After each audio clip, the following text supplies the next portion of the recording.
Good morning.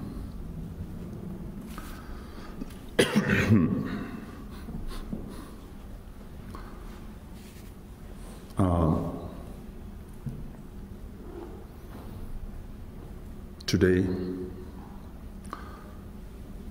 we are going to discuss about the meditation and the instruction to the meditation.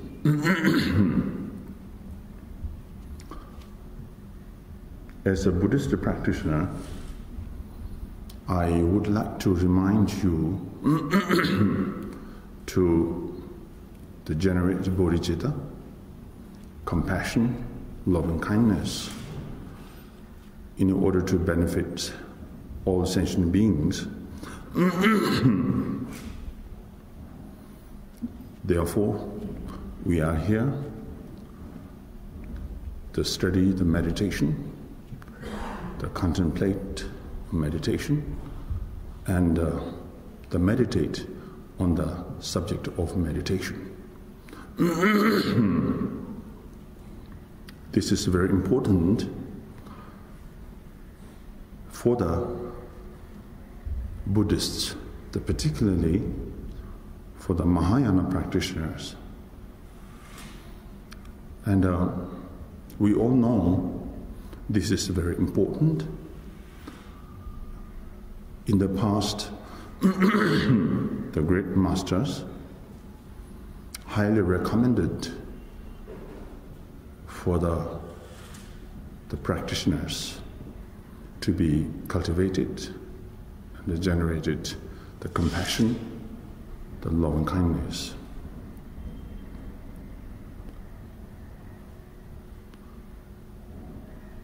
Now, talking about the meditation, in Buddhism, there are 3 doors enter into the actual path. The path of study, and the path of contemplation, and path of meditation. And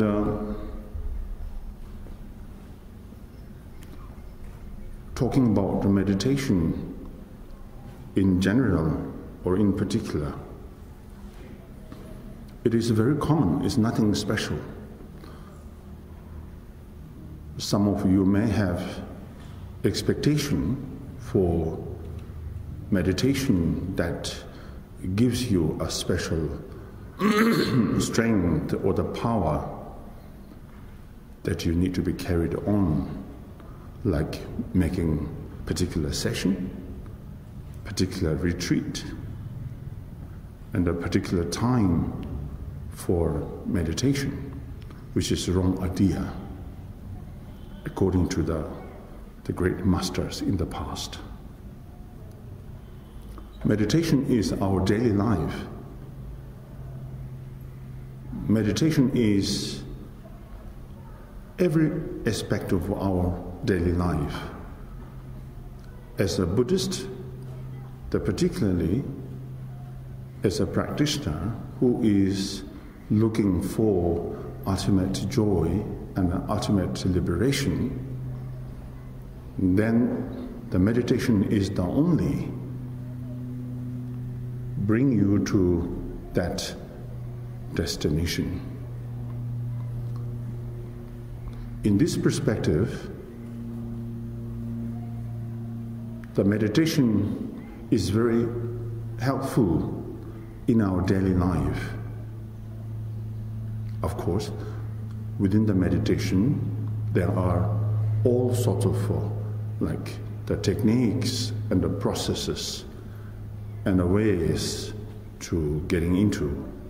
But in general, the idea of the meditation is nothing special than our daily life.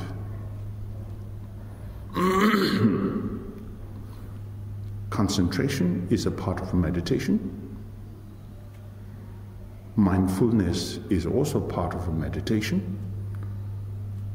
Focus is also part of a meditation. Cautiousness, carefulness, and alertness are all part of meditation. Meditation should be begun from those qualities, because inner strength, the power, will be increased from these foundations. So it has to be dealt with our daily life. It's nothing to do with a particular religion or a particular practice. Meditation is the foundation of our joyful life.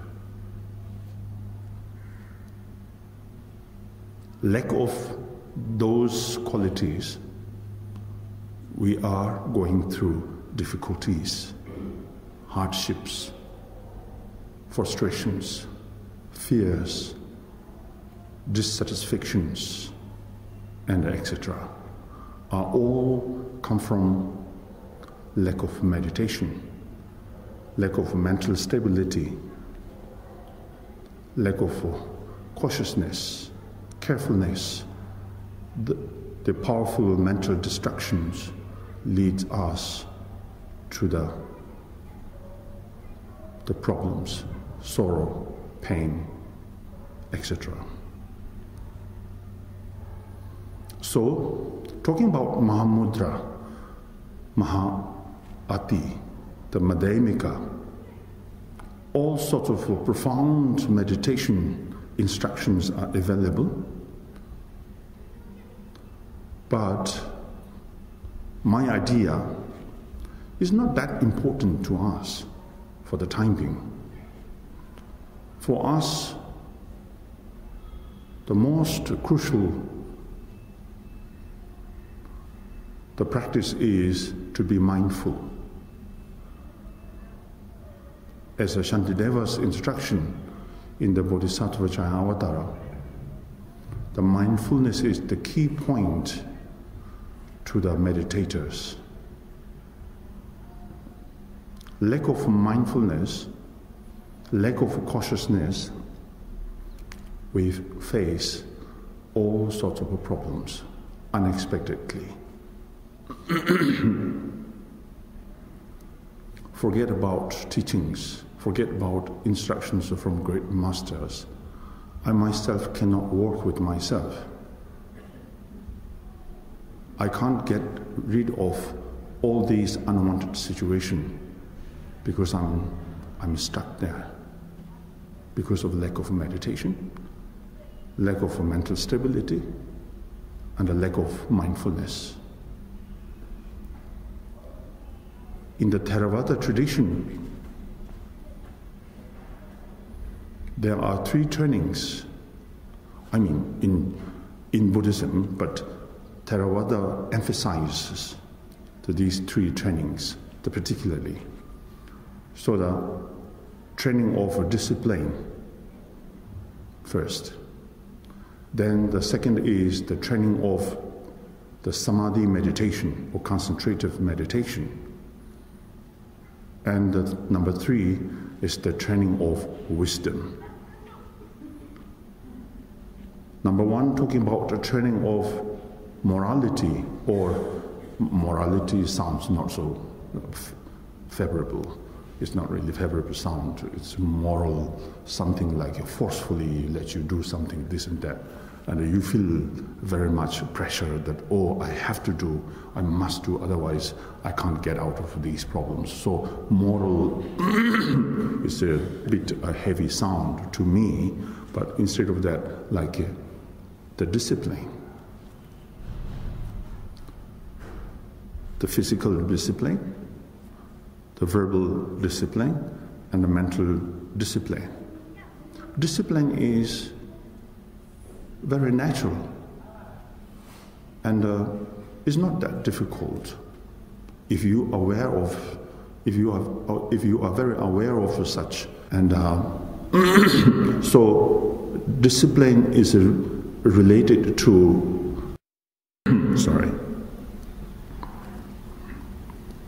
mindfulness. So in our daily life, or in our everyday life, and we have to be mindful. So that is a discipline. Without a discipline, without good behavior, then one cannot develop meditation at all. Therefore, number one, the Lord Buddha has given the lesson of this discipline. In the discipline, it's nothing to do with the religious figure. It's rather the practical figure. And it is a reality, and it is true in our human life or in our daily life in general, every aspect of your activity. So we need discipline, the mindfulness, focus, concentration. With that, we can achieve every activities. The failure of the application of the mindfulness, then we face trouble. And the failure of achievement of our own goal. So therefore, it is a very wise instruction that practitioners should be applied the training of the discipline. It's so important. Right from the beginning of your practice, like in the morning when you wake up, after waking up, then the first thought should be discipline, the training of the discipline. Joyfully, not forcefully, joyfully, because you knew already that discipline is the foundation, is the source of joy and happiness. Anything you do, the practice of Dharma or any activities you do, then the discipline associate along with it, and then achievement is there. And it gives you strength and the power and the joy to be completed. So discipline, what is discipline? The discipline needs to be associated along with the wisdom also. So you see these three trainings are linkage to each other, the link to each other. You cannot pick it up independently. These three trainings are interdependent to each other. So in order to apply the discipline, the training of a discipline, you need wisdom. The wisdom, with the wisdom, the mind of a wisdom can see the truth, right and wrong. It is called the wisdom of distinguishing between right and wrong, and negativity and positivity. In order to subdue or bring down the power of conflict, confusion, or afflictive emotion, one cannot apply the wisdom that be able to see the truth or the true nature, the nature of the confusion itself. You can't say confusion is empty, anger is empty, desire is empty, stupidity is empty, jealousy is empty. We can say it easily, but when it comes to the point, it's so difficult. It's not that easy. I myself am sitting in the chair and I tell you this and that, but to me also, for me also, I'm going through these difficulties. I know that, cannot deny it. It's not easy. We need to spend time a lot with the practice and the training of our mind in our daily life. Yet, we cannot deny which is true. So, I cannot say desire is empty. And I cannot say anger is empty. It is there. It is there. So it's not easy to be identified or realized its emptiness. So therefore, the great Pandits in India, they say should apply the wisdom that can distinguish between right and wrong. So it's so important in our practice. That is what we call the discipline. Discipline is not something like under the feeling of a fear or anxiety or obligation, think that I must not do this. If I do this, I will get trouble. I must do that. If I do that, I will get this and that. Something like the feeling of fear and the expectation. And then if you consider this is discipline, so that is a wrong idea. So the discipline the understanding of the knowledge of discipline should be developed by development of wisdom. Prajna in Sanskrit. The prajna means in Tibetan shera. She means actually the mind. Rab means the supreme or the ultimate. That means the ultimate mind. The ultimate mind has different levels within the wisdom. And the great Indian Pandits suggested to the practitioners should apply the wisdom that can distinguish between right and wrong. So there are many choices. So we choose the right and we give up the wrong. And we choose the positivity and we give up the negativity. So that wisdom is we call the discipline. And so this discipline, the training of the mind, training of the discipline that leads then the concentrated meditation.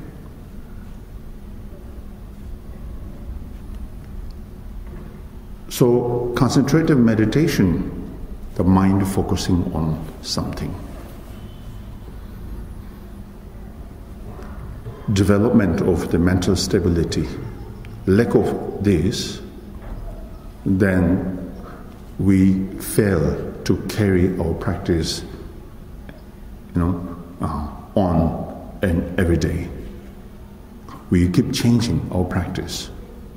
We choose this subject, and after some days feel bored, or you wanted to give it up, and then you think, I must choose this subject. Then you choose that, and after a certain period of time, and you feel fed up with that, and then you choose another. But eventually, towards the end, nothing. You get nothing. So that is because of the lack of the mental stability or concentrated meditation. When I'm talking about concentrated meditation, does not relate it to like a really meditation that you make the physical posture and then bring mind towards the object and then you rest mind and bring forcefully your mind into focus. My point here, concentrative meditation, is the mindfulness. Mindfulness, cautiousness, alertness at all times. So that is the concentrative meditation. It's rather more practical rather than you sit quietly somewhere and scared with the noise and the external factors, and you want to be in the solitary retreat, and then thought you are being away from the noise, then you can meditate well. But it takes time. To me, with the power of mindfulness, you can meditate well. We have to deal with the external factors. As a meditator, we have to go outside. We have to hear the sound. We have to see all kinds of forms. And we have to work with the objects of form, sound, smell, taste, etc. We have to work with them. And then you have to examine the motivation, you have to examine the mind. And then you see how. Is it difficult or easy? Or is it really doing improvement in your practice? Then you would know much better than you sit quietly somewhere and doing meditation. So, concentrative meditation, emotion also. When emotion arises, then you should look at the emotion itself. I'm not talking about emotion is empty, is not existed. It's not true. It is existed. Emotion, anger are truly existed as long as you cling on it. You cannot simply say anger is empty, it's not there, or emotion is not there, desire is not there. That means you are lying. You are denying, which is not true. They are there. But now, what we are trying to do is, the first, like in the meditation, we call there two aspects of meditation: analytical meditation, and the other one is called settled meditation. Analysis, we look into the emotion itself. The most troublesome to us is the emotion in everyday life. Not much external objects disturb you at all. I don't think so. Most problem is the inner emotion that gives us restless and that makes us anxious. So therefore, when anger arises or any emotion arises, so bring these emotions as an object of your meditation. You don't need to see it's empty. It's not easy. You cannot see they are empty or it's empty. With the analysis, then we have to search the characteristic of the emotion, its shape, its form, its characteristic, and what constitutes of being those existed. So need to analyze very, very carefully. So that is also concentrated meditation. Concentrated meditation does not mean simply your mind bring into focus and make thoughtlessness. Concentrative meditation, why concentration? The concentration because you are trying to be free from the distraction and make a mind more of the virtuous action and try to approach towards the reality, towards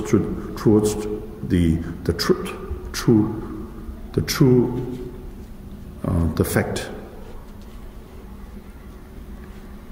So, concentrative meditation leads by training of the morality or the discipline. Then, once you are able to settle these two training, then the wisdom arises, the training of wisdom. So this is very general, the discipline and the concentrated meditation and the wisdom. These three trainings given by our Lord Buddha, particularly to the Theravada practitioners. As a Mahayana, mind is much broader and much wider. That's why we call Mahayana, Mahayanist, Mahayana practitioner. And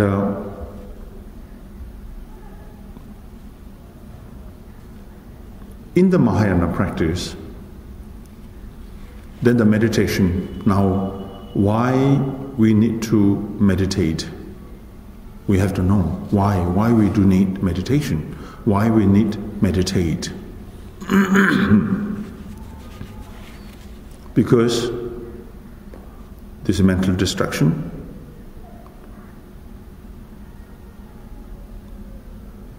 because of the mental distraction, we are unable to achieve the great joy and the great happiness. The distraction itself is, when we call distracted mind, what is the distraction? Tibetan is called Nyonmong, or sometimes we call it Ingwa. That is because of all the thoughts, emotion, anger, jealousy, desire, whatsoever, all this emotion is just a part of your mind. We must not blame on them. We can't say anger is bad, the jealousy is bad, the desire is bad, or stupidity is bad. We must not blame on them. These are just a part of your mind. It's manifestation of your mind. It's a reflection of your mind, like a wave and ocean. Wave never separated from the ocean itself. Likewise, thoughts, the virtuous thoughts or non-virtuous thoughts, whatsoever, are all inseparable from your basic mind. Because of the failure of recognition, so the power of the distraction or distracted mind lead us away from your own basic mind. This is very interesting, like the system in the meditation. So you will realize meditation is not something bring your mind into focus alone. Meditation helps you realize your own true nature of mind, your own true nature.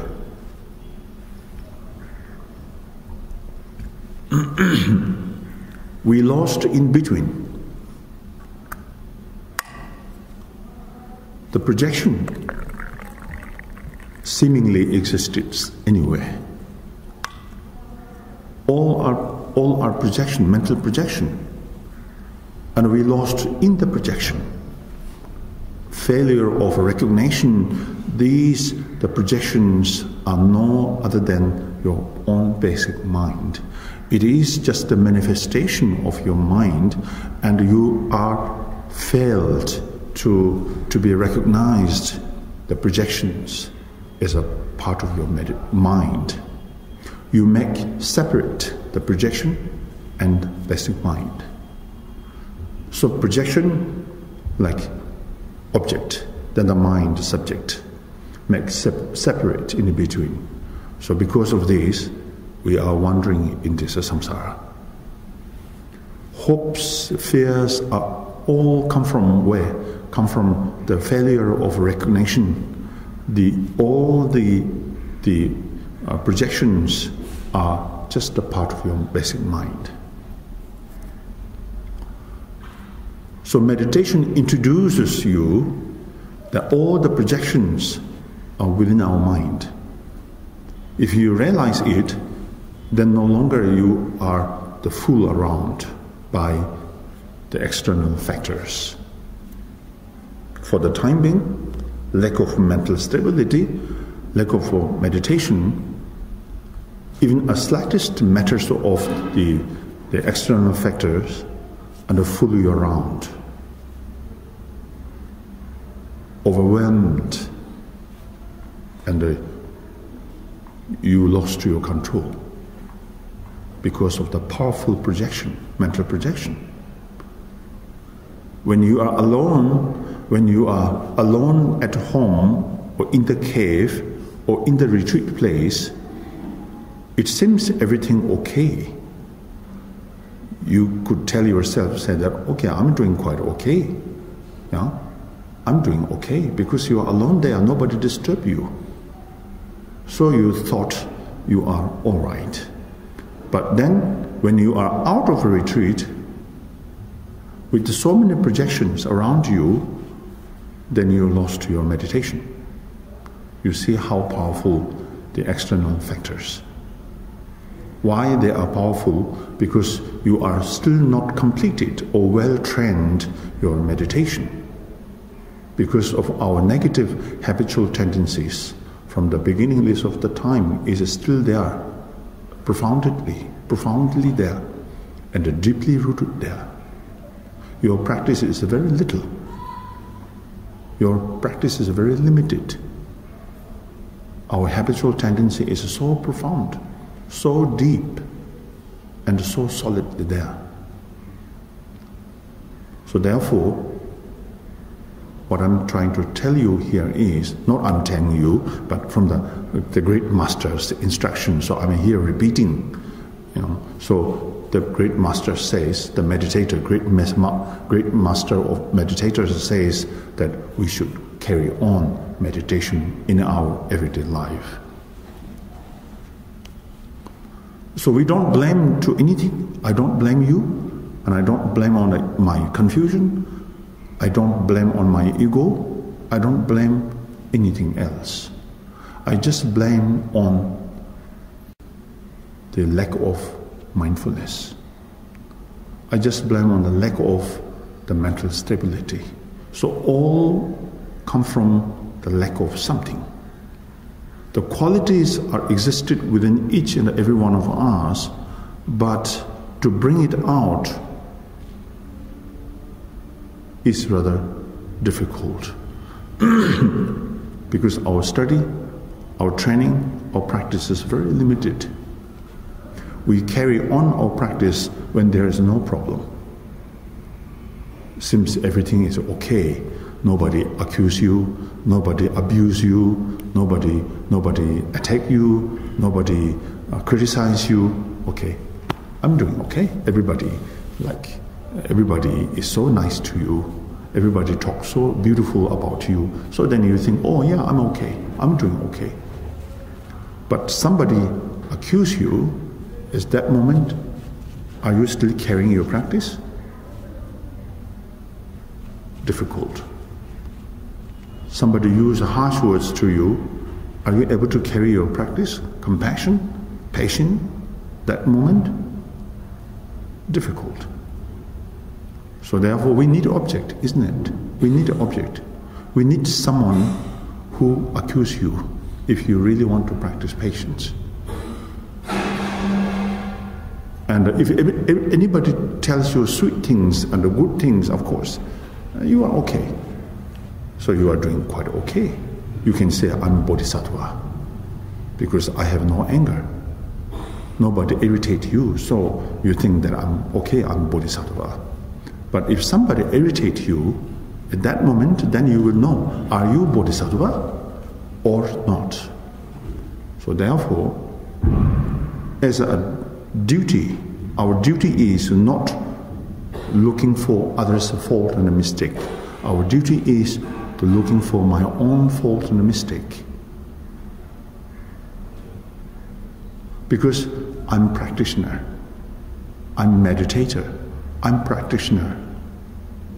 As a practitioner, I need to correct myself. I cannot correct you. In order to correct you, I need to correct myself ahead. Then I can correct you. So in order to correct others, in order to benefit others, I should reveal my inner qualities. Knowledge-wise, no problem. We all know, as a Buddhist, we listen teaching every day, we attend the teachings, and we meet up all the great masters, and they're given almost the same subject, the teaching. Be a good person, be a good practitioner, mental destruction is no good, be patient, tolerate, don't be negative, and do meditate, keep your mind well, don't be distracted, your mind, almost the same. And we know. And every book you read that tells the same story. And we know. But our problem is not reading book. Our problem is applying those instructions within. That is our problem. So no point to keep attending teaching if you are failed to apply them within, isn't it? 100 times or 1,000 times you attend a teaching and I meet up all the great masters and the great meditators, you keep receiving instructions. But if you fail to bring them within, then what? Nothing. So therefore, duty as a duty. If I really care for myself, I really love myself, I really need to be a good practitioner, then we have to apply, we need to apply the instructions within. Practice means we have to walk with our mind, that's it, nothing. Meditation is just a name, it's just a name, meditation. Concentrated meditation is just a name. Name is nothing important.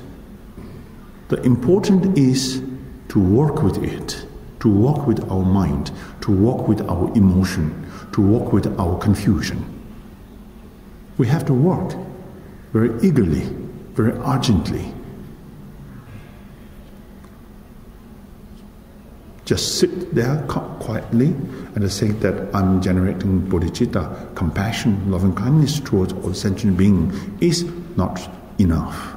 Of course, it's still good, but it's not really enough. We have to do something. Qualified means how to be qualified myself. I have to bring every words, every instruction given by the great masters, I have to bring them into my mind. Make sure that all those instructions are valuable, are true.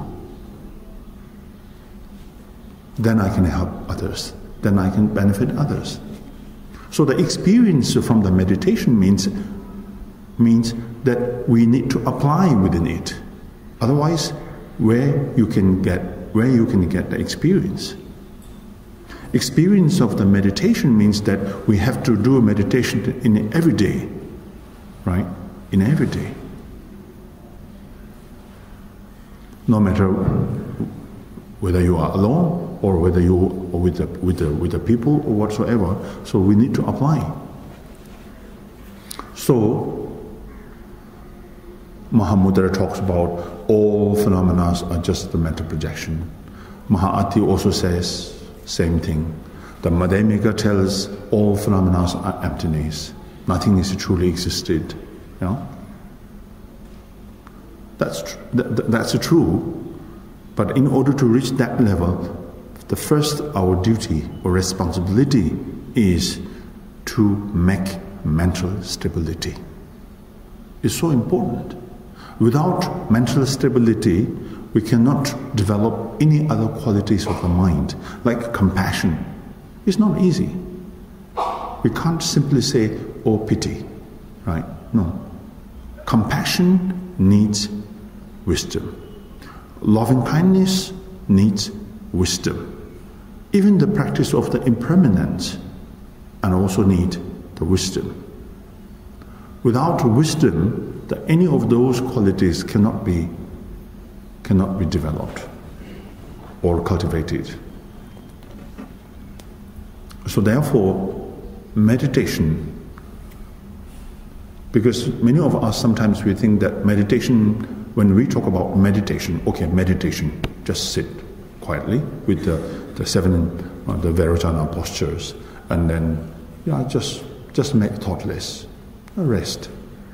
Or maybe you forcefully stop the thoughts. Or if you have an emotion problem, then maybe you think that I should stop my emotion. Or you blame, oh, my anger, no good. That's it. When anger arises, then you try to bring it down forcefully, thinking that anger no good, jealousy no good. So just blaming on them and try to forcefully to bring them down. That is not skillful means. Not at all. So meditation is beyond that. It is something that you are working or doing joyfully. Something that you are doing with your emotion, with the full of understanding and full of knowledge. And it gives you the strength or power of realizing their nature. Then the transformation comes later. Transformation is not the main subject in the meditation, although meditation is for the purpose of transformation, but the transformation comes later, once you are fully developed all the rest of the qualities. Transformation is the basic reality of the mind. It's nothing to do with the meditation alone. It is something to do with our everyday life. We eat, we walk, we talk, and we do all kinds of things because of the transformation. The transformation is the principle or the foundation of the mind. Because of the power of a foundation that we can develop our meditation. If foundation as the transformation is not existed, then any other rest of the qualities cannot be found at all. So we are not inventing something else, but rather we are trying to discover our qualities. That is so important. All the qualities are existed within, always there. Never decline by the negative emotions like anger, the jealousy or confusion. Never touch our innate true nature of mind. Never. Therefore we can be proud of meditator as a meditator and meditation. If innately our true nature is diluted by confusion, by negativities, then yes, of course, no point to do study, no point to do contemplation, no point to do meditation. So therefore, to trust ourselves is so important to do meditation. Should not think that I cannot. You must not think that I may not do. You can, we can. We all can do. But the problem is the laziness. The laziness is so powerful in our daily life, particularly with the practice, particularly with the meditation. We are so lazy. We are not lazy with doing the mundane worldly life, doing business, going around, vacation, to be distracted mind. Not so difficult. We have a time, we have an energy, and we can do everything. But when it comes to the practice, to cultivate compassion, loving kindness, and meditation, contemplation, then laziness starts. And then you are so particular with the time. 1 hour, too long. And you will say, if the master tells you, can you do 1 hour? Then you will say, I cannot. Half an hour? Maybe. 10 minutes? I will try. 5 minutes? Okay. So you see how particular you are with the time, your energy, and then you have a lot of excuses, say that tomorrow is a Saturday, I have to go somewhere, I have to take care of my family, Sunday, I must go there, then Monday I'll be busy. So you are very particular But other things, so easy. So therefore, it's not so easy to work with your mind. Although you know the mind is the factor, and the cause of all the problem is the emotion, confusion. You know that very well, but you are just not willing to work with it. Not willing because of the profound habitual tendency. And it's still there. If you don't work, it cannot be overcome. So, meditation, what I'm trying to tell here is, for me, real meditation is to be mindful. Mindfulness helps you to reduce the power of confusion. Actual meditation of like shunyata, emptiness, madhyamika, mahati, mahamudra, that helps you to uproot the confusion. Mindfulness simply cannot uproot or get rid of the confusion, but at least the mindfulness helps you to reduce the power of confusion, anger, emotion. And so therefore, when someone is so angry, or someone has full of anger, or accuse me, or criticize me as a Buddhist practitioner, particularly Mahayanist, and the person who is on the path and working with all this emotion, and one should understand well. And then, not easily you will react to them. Because we are not blaming on the anger itself. We are not blaming anger. We are not blaming confusion. It's just a part of our mind. It is just a part of our mind. So as a meditator, when anger arises, then the mindfulness helps you. This is anger. Lack of mindfulness, so when anger arises, then you fail to recognize or identify anger itself. That's our problem. So the Gampopa says mindfulness should go along with meditation, always. Regardless whether your meditation is analysis or settled, doesn't matter. But at the beginning we should work with the settled meditation. No, the analytical meditation. So the analytical means you analyze, examine.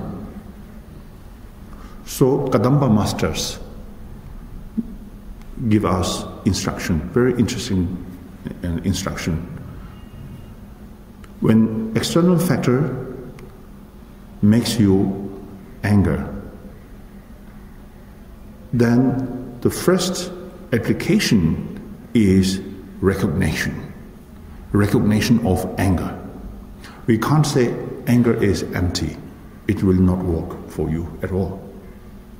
If somebody tell you anger is empty, and you will get more angry. Yes, this is not the right time to tell you anger or confusion is empty. This is not the proper time to tell you everything is empty. Instead of that, somebody should remind you anger is arising. You have to be careful. Then that is very, very the beautiful instruction. If somebody next to me, when I get angry, this person tells me, you are angry now, please calm down, relax. It's not good. Okay, I can understand. It's really beautiful instruction or reminding. So therefore, mindfulness is how you see how useful the mindfulness is. Lack of mindfulness, so even somebody remind you does not work. if you have a mental stability and a mindfulness, cautiousness, carefulness at all times, so the number of arising those confusion or negative emotion will be reduced. Why we have so many confusions? So many times it arises, like morning, afternoon, evening, even in the night time. So the countless number of those confusion arises. Why? Lack of mental stability, lack of mindfulness, lack of alertness. So therefore, we do have all these negative emotion keep arising from time to time. So if you really want to reduce the number of arising those confusions, what we have to do? So we have to apply the mindfulness. It's so important. Many practitioners neglect or ignore the mindfulness. They're only looking for like true nature of mind. I want to see my own true nature of mind. I want to see emptiness. I want to see clarity. I want to see brilliance of the mind. What for? It will not work for you. Where is the true nature? What are you talking about, the true nature of your mind? Is it anger is your true nature of mind? So, therefore, there is no urge to be recognized the true nature of mind. To us, need to be urged or eager to be mindfulness, to be mindful, to be mindful. If you are mindful in everyday life, meditation will arise spontaneously, easily, and you can walk with your mind very easily. Even some obstacles, some hindrances, some negative circumstances come to you, you can easily handle with them because of the mindfulness. So Bodhisattva Avatara, the 4th chapter, 50th chapter, mainly instruction of how to be mindful. It's so profound teaching by Shantideva and the Bodhisattva way of life. So, Bodhisattva does not mean someone just got a good heart. Bodhisattva, the person who is dealing with all these situations easily, skillfully, and instructing to others. That is the Bodhisattva. In our mind, when we talk about the Bodhisattva, is someone who is just smiling always and talks sweet things and accept everything as it is, never react. So we think this is Bodhisattva.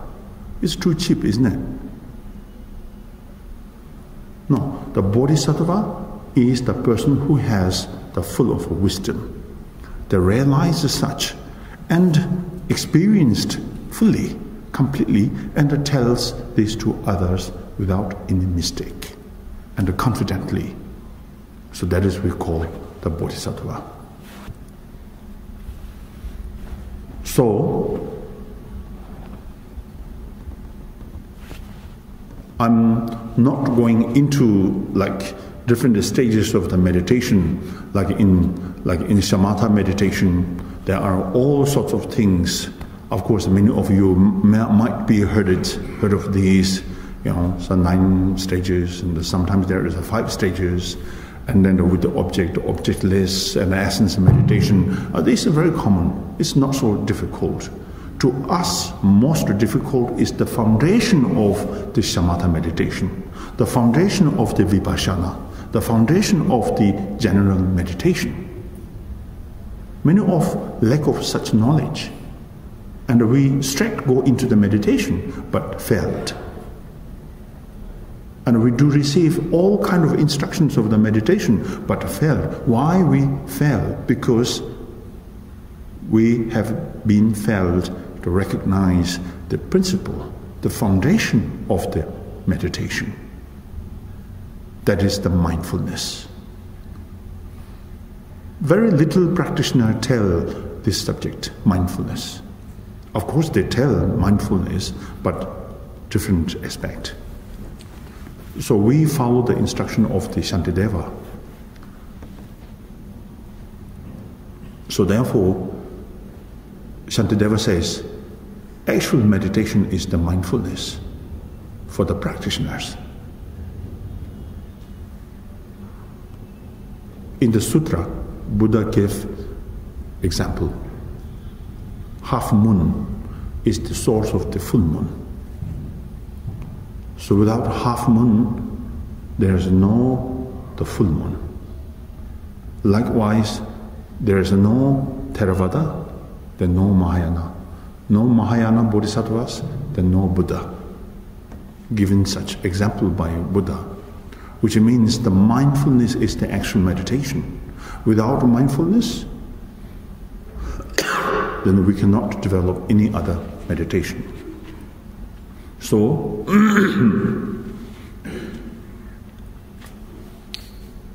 the method of meditating, not only sitting position, walk, talk, eat, do anything. We have to apply with every aspect of your lifestyle.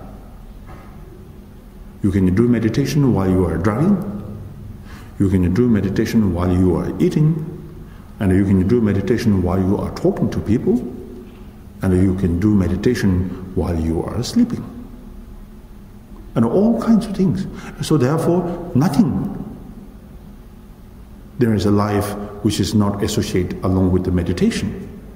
So every aspect of your life is associated along with the meditation.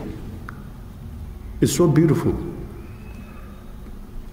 Kadampa Master says, feel sadness is also the meditation. Feel joy is also the meditation. So the 24 hours, we spend 24 hours with the meditation.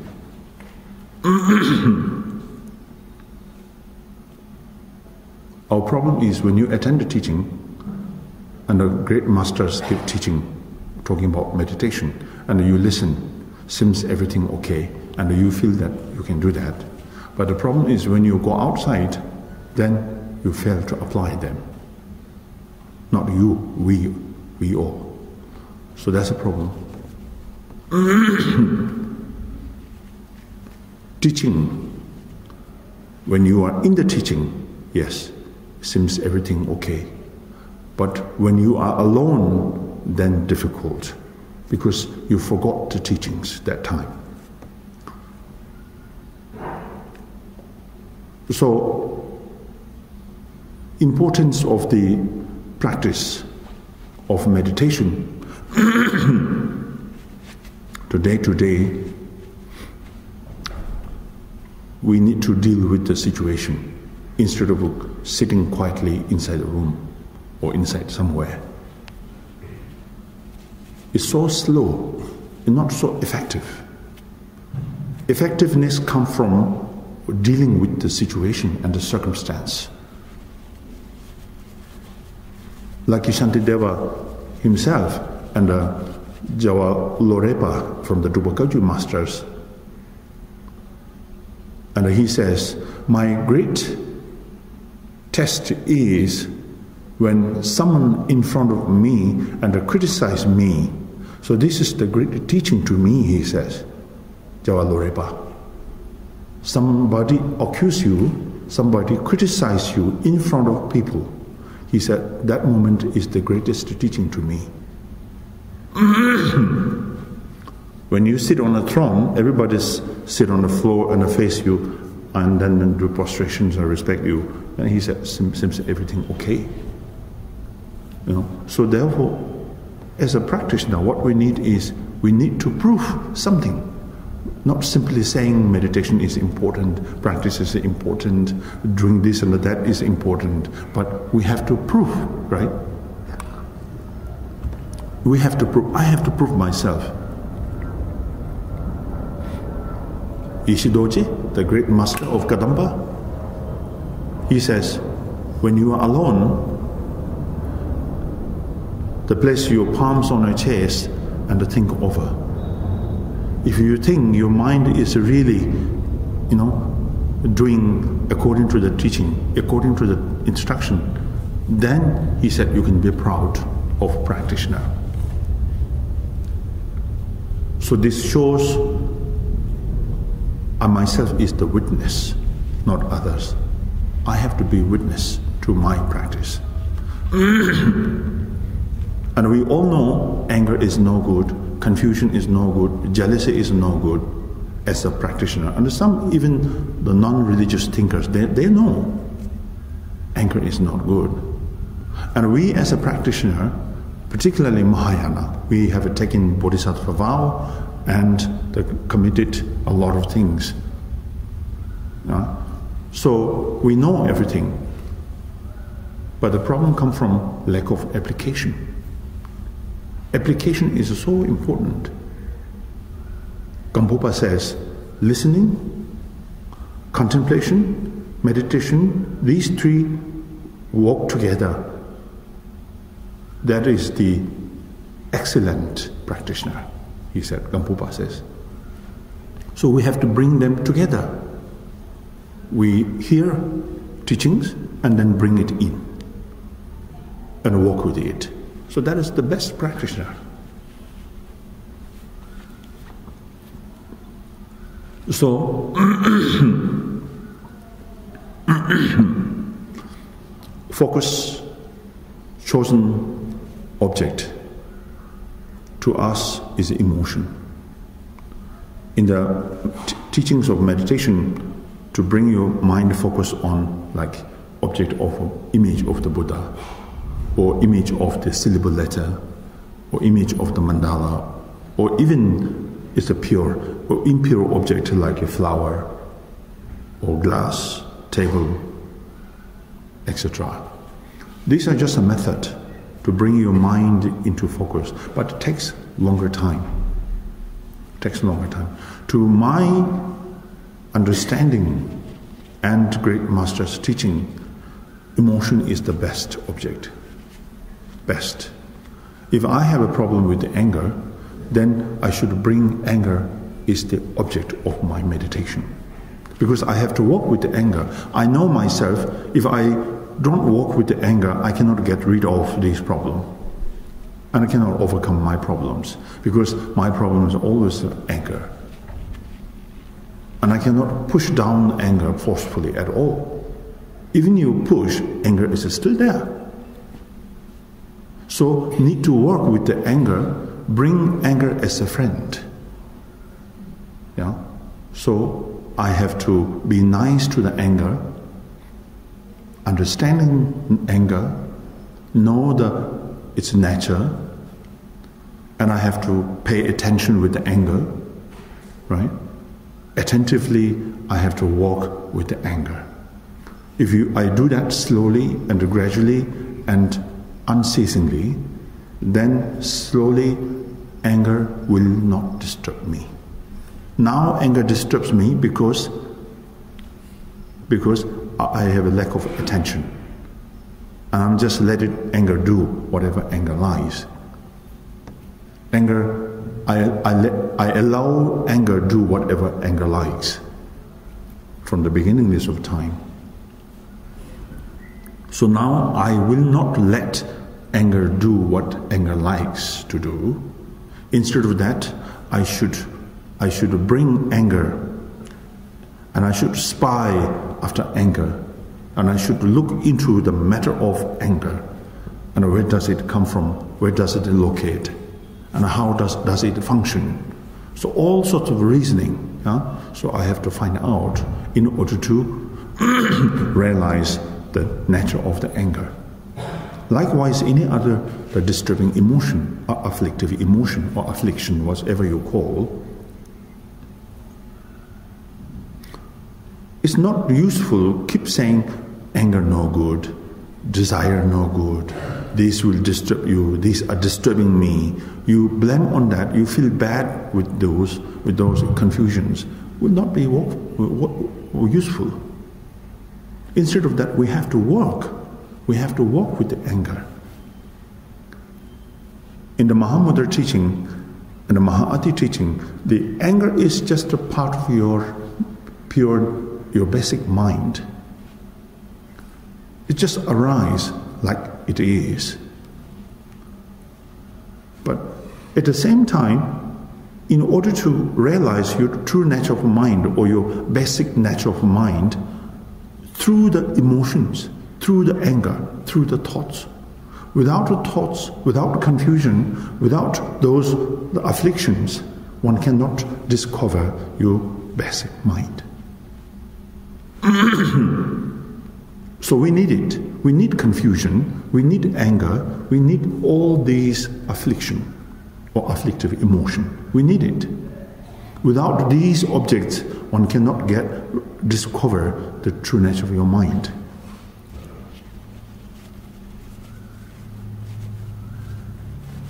So,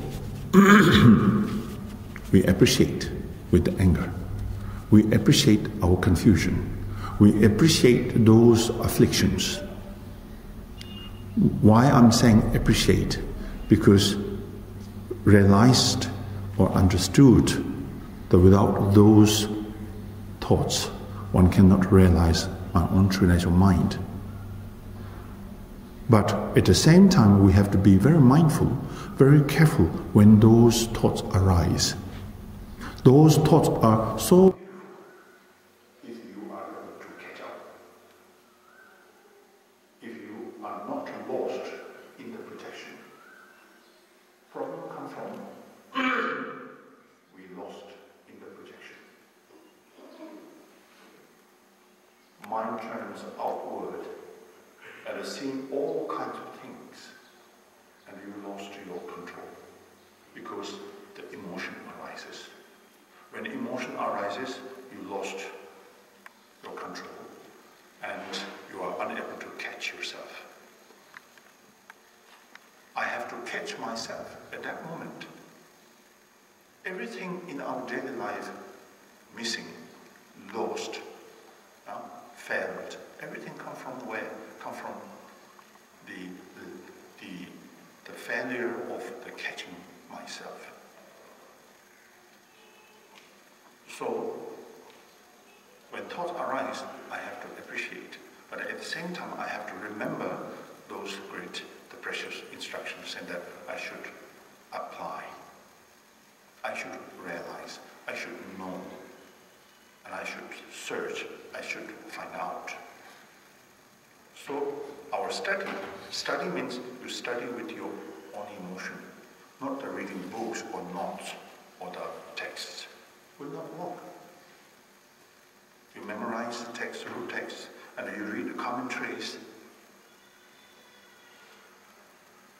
and you keep all kinds of high-tech things like a mobile phone or iPad or iPhone. You put everything inside. Does not work. If iPhone is gone, then finish. Right? So have to keep inside our mind the instructions given by great masters. So I have to work. I have to work. So meditation here is reminding myself in our everyday life. To me, I'm not surprised I'm not surprised when I hear the mind is empty, or the teaching of Mahamudra, or teaching of the Madhyamikas. I'm not surprised. And I don't recommend the practitioners should apply them. I always follow the instruction of the Kadamba masters and Shantidevas.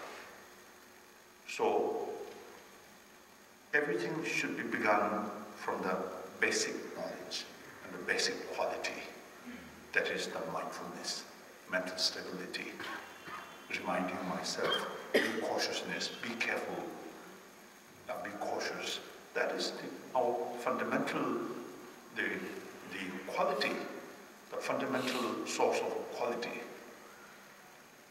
If we are able to settle these qualities or work with these qualities well, then the meditation of Shunyata, or meditation of the Vajrayana, like the visualization, all sorts of those profound meditations will be arising automatically. It's not so difficult to work with them. It's so easy. giving an example like getting into the temple is difficult if somebody locked, and then you got wrong key, and try to open it, doesn't work, then you try to break the lock, and you could not. So if you are skillfully open the door and get inside the temple, then you can see all kinds of things. There's not much difficult. There's not much complications at all. So the first step, getting into the temple, likewise getting into the main meditation of the shunyata or the true natural mind whatsoever, the main door is important. That is the mindfulness, mental stability. We cannot deny that I have a mental stability, or I'm a very careful person. We are not a careful person. So, therefore, as a meditator, if you really want to become a good meditator, we should begin meditation from a meditation of mindfulness. It's so important. That's why chapter 4, chapter 5, precisely given thorough explanation by Shantideva. The Kadamba's teaching are mostly based on the explanation of how to be mindful in our daily life for the purpose of increase or develop our spiritual practice. So the system is totally different, very direct, very open, the teachings of the Kadamba. Talking about meditation is also simple and very basic and very straightforward. Very straightforward. So easy to be perceived, and handle with them is no complication at all. So dealing with our daily life, with the mindfulness, is the source of joy and the source of happiness, and the source of ultimate meditation and the benefit. We are so eager to do meditation of what we call Mahamudra or Mahāti, but it's not so easy to work with it. You can have Mahamudra campaign somewhere, or Mahāti campaign somewhere, like 6 days, 10 days, 1 month, month-long meditation. But when you finish the campaign, you are still the same, right? Or maybe sometimes more. I expect it. So, because this shows us what? Training is important. Training everyday life, not only the time of the course, seminar, or teaching, month-long teaching, or week-long teaching. So this shows us that we need to train freely, not under the system. Yeah? We cannot change under the system. We cannot change our habit under the obligation or lesson. We have to change it through the development of the understanding and the knowledge and wisdom. That is our daily practice, training our mind everyday life, without relying on any unnecessary circumstances. Each and every aspect of our daily life is the meditation. I have to accept everything as it is. There is no rejection. I cannot say, I don't want to do this, or I want to do this. I cannot be particular in our practice. We have to be open. I have to be open my mind and accept everything as it is. But when I say it's so easy, but it's difficult when it comes to myself. It's not so easy. Because why is it difficult? Because of lack of training. Lack of training. It is still tightening our mind. It's not really opened. So the practice. Practice means not only follow the rules and regulation. Practice does not mean just follow the rhythmic, the daily discipline. Practice means you have to get ready to accept everything as it is with the help of mindfulness. You have to be ready. I have to get ready to work with my emotion. Every situation is perfect. There's no such thing so-called the bad situation or good situation. Every situation is equally beneficial to the practitioners. So that I have to prepare for my mind, for my practice, in order to improve my meditation. So the meditation means Tibetan word gom. Gom is as you know, the familiarization. I have to familiarize every situation. Because the lack of familiarization, so everything seems difficult to me. Even I'm in session, in a retreat, but my mind is still distracted. So the place doesn't make sense. You are deep in the Himalaya, where nobody is there, but if your mind is distracted, same, doesn't work. So if your mind is peaceful and it's free from distraction, then your body is still in the crowd spot, still okay. So therefore it's a training. For the training you need all kinds of objects. You can't simply be quietly in somewhere in a solitary retreat, say that I'm away from everything. Now I'm doing my practice quite well. How do you know? How do you know that your practice is doing well? When you come back, it's still the same. So therefore, be in the crowd, be in the spot where your mind can be irritated by any situation.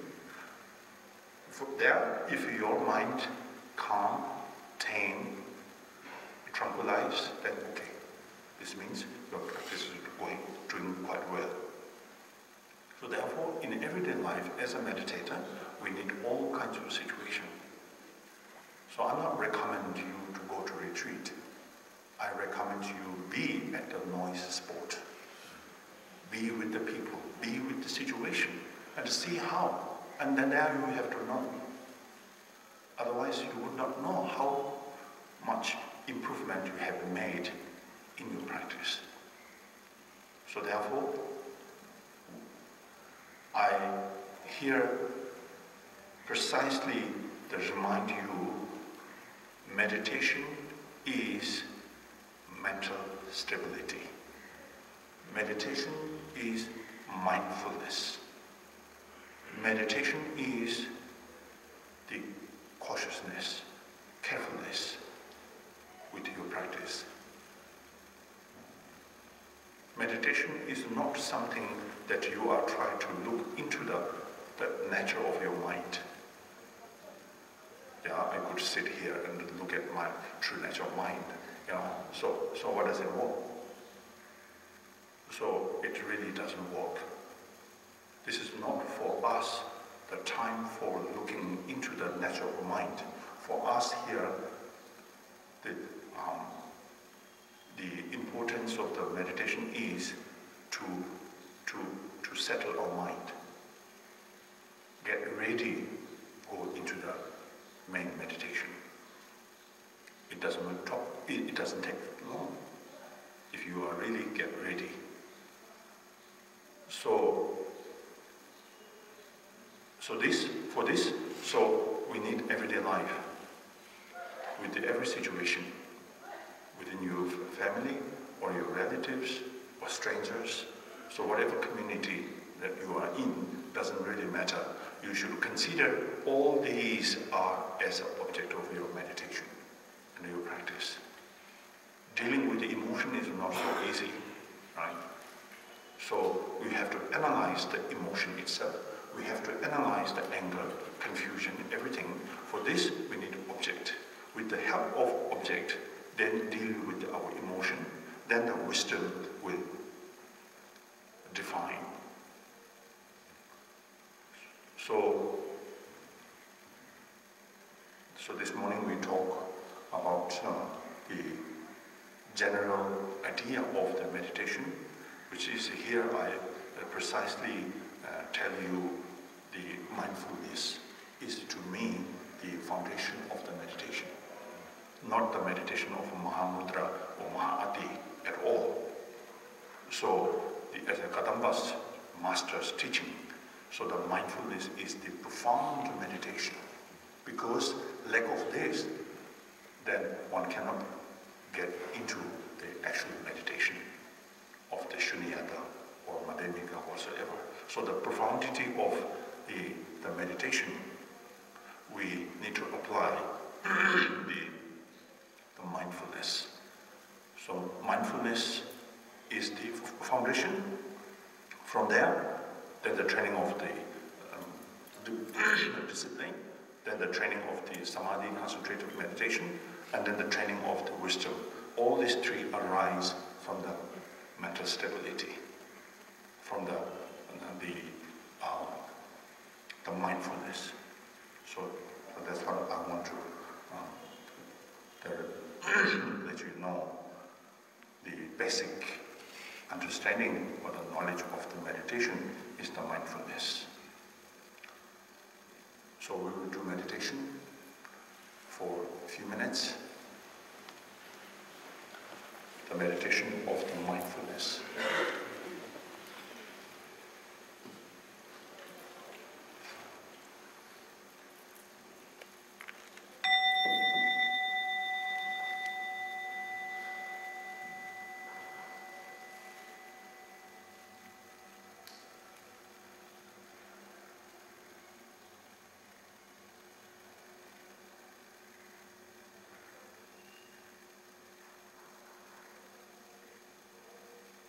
And when you meditate, you continue your meditation. So, like in Jawar Vatsangpa's teaching, let any emotion arise. The first, like if you have a problem with the anger, then try to arise anger. Or if you have a problem with the jealousy, let jealousy arise. Then at the same time, you apply the mindfulness. The mindfulness can see how anger, jealousy, or any other confusion arise. How does it look like? Where does it come from? So you are analyzing with the mindfulness.